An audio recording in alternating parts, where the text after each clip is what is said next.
Sometimes in a family enterprise, many people are involved in a decision. The founder is involved, the next gen is involved, the board may be involved, advisors may be involved, spouses may be affected, employees may be waiting. The family may say, "We are all part of this." And on the surface, that can sound healthy, inclusive, respectful, collaborative. But sometimes, when everyone is involved, no one is actually accountable. That is a pattern I want to name today. Everyone is involved, no one is accountable. This pattern can be hard to see because involvement looks like progress. Many people are invited into the conversation. More perspectives are heard. More meetings are scheduled. More updates are shared. The family may feel that something is happening because everyone is talking. But talking is not the same as owning. Being included is not the same as being accountable. And being present in the conversation is not the same as carrying the next step. This is where confusion begins. A topic may matter to everyone, but belong to no one. Everyone may care. Everyone may have an opinion. Everyone may have something at stake. But when the meeting ends, it is unclear who is responsible for moving the decision forward. Who owns the next step? Who is allowed to act? Who has to follow up? Who carries the consequence if nothing changes? If those questions are unclear, the decision can quietly dissolve after the meeting. Not because people do not care, not because the conversation was meaningless, but because shared concern did not become clear ownership. In family enterprises, this happens often because the decision belongs to more than one world. It may affect the business, but it also affects the family. It may involve ownership, but it also involves relationships. It may require governance, but it also touches identity, legacy, fairness, and trust. So the family tries to include everyone who matters. That intention may be good, but inclusion without accountability can create another problem. The more people involved, the easier it becomes for responsibility to spread so thin that no one can feel it clearly. Everyone assumes someone else will move it, someone else will follow up,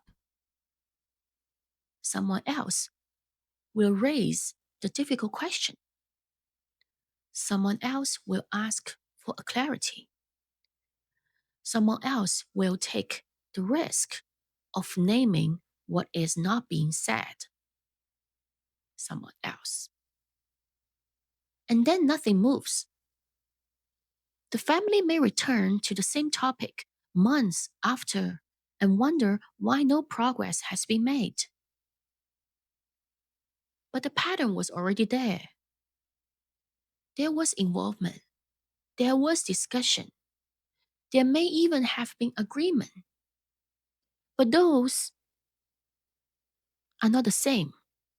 There was no clear accountability. For the family member who notices this first, the experience can feel frustrating because from the outside, it may look like the family is doing the right things. They are meeting, they are communicating, they are including people, they are trying to be respectful. So, why does nothing change? One possible answer is that the decision has no clear owner. Not an owner in the legal sense, not an owner in the shareholder sense, an owner in the movement sense. The person or the small group who can say, this is the next step. This is what needs to be clarified. This is who must be consulted. This is what we are testing. This is when we return to the conversation.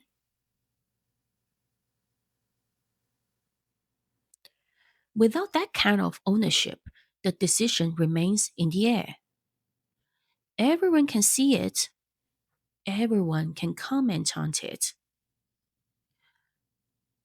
But no one is carrying it. This is especially difficult in families because accountability can feel personal. To ask who owns this may feel like pressure. To ask who is responsible may sound like blame. To ask what happens if nothing changes may create discomfort. So the family may keep the conversation soft.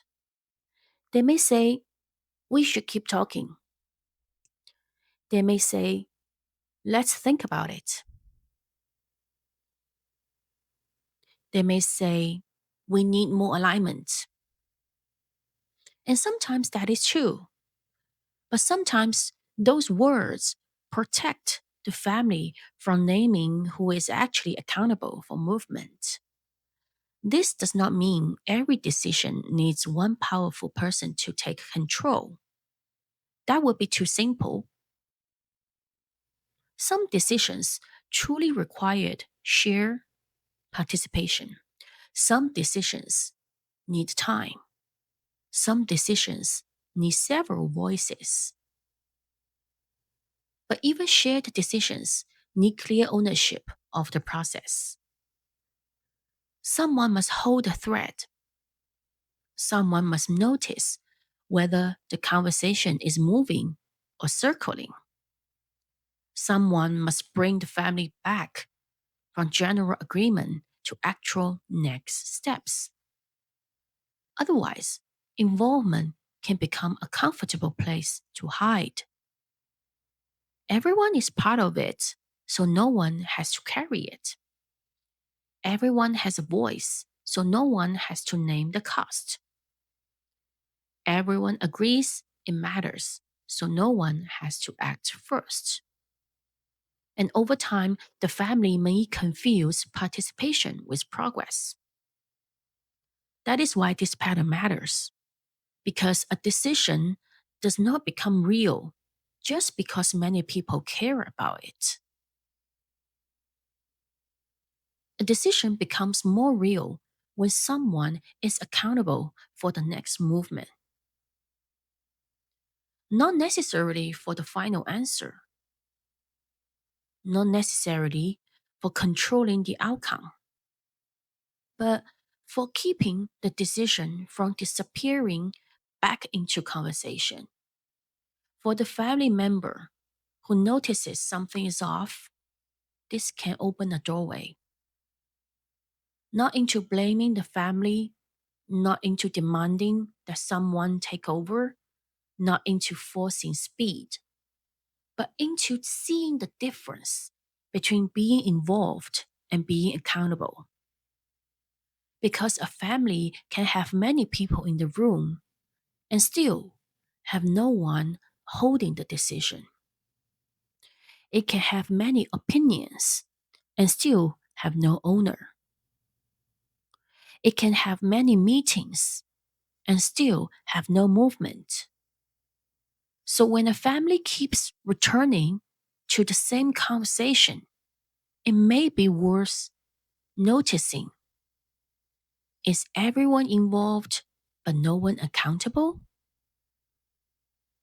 That one distinction can make the fog more visible because sometimes the issue is not lack of care, it is lack of ownership. And until ownership is named, the decision may keep floating between people, important to everyone, carried by no one. And that may be why nothing moves.